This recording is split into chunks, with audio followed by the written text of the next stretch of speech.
Hola, buenas, ¿cómo están? En este video será la presentación de la corrección del parcial uno de diseño de sistemas electrónicos. Esta será por Luis Fernando Sánchez y por Santiago Monsalve.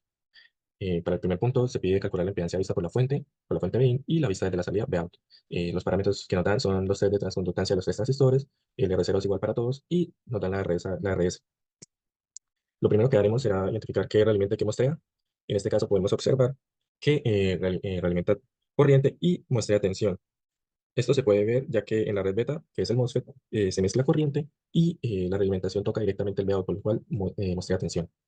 Ahora lo que haremos será hallar el equivalente de Norton en la entrada y anularemos la realimentación mediante los parámetros recibidos Y.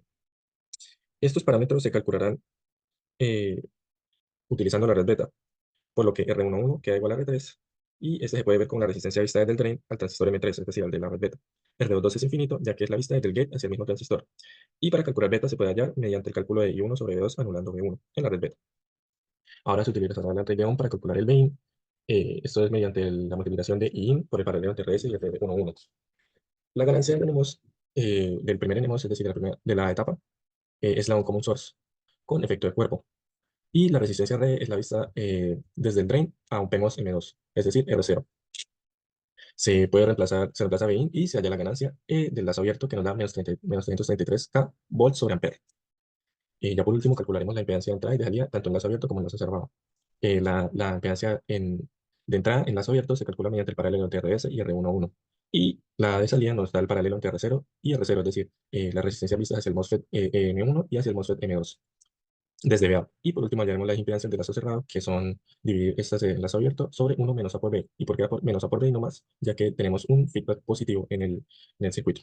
En concordancia con los datos obtenidos de forma teórica, para hallar la impedancia de entrada, sencillamente nos paramos sobre el nodo B1 y calculamos la corriente que pasa a la fuente, pero ya sabemos que es de 1 ampere. Entonces, sencillamente la impedancia es el cociente entre B1 e I1 y nos va a dar 6,67 en este caso, en ohms.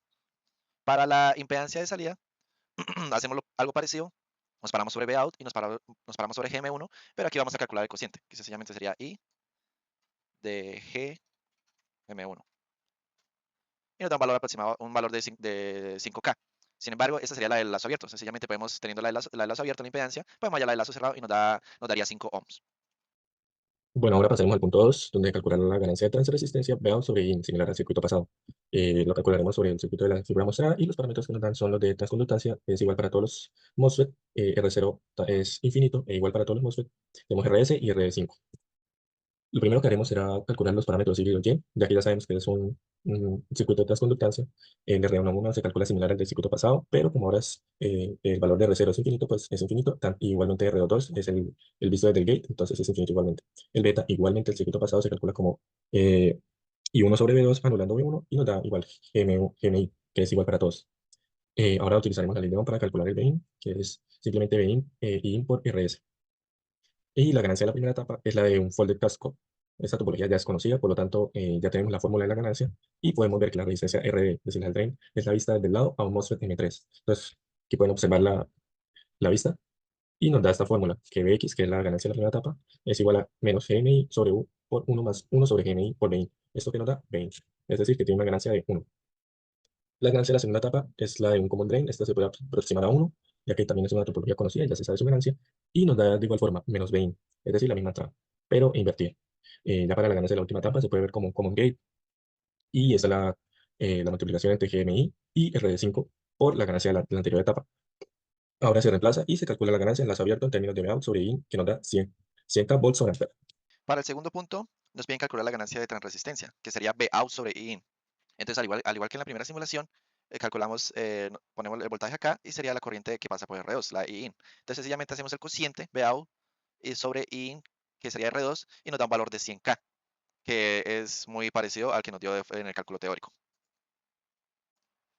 Para el tercer punto, nos piden calcular de forma precisa la tensión en la carga RL. La carga RL en este caso sería R2.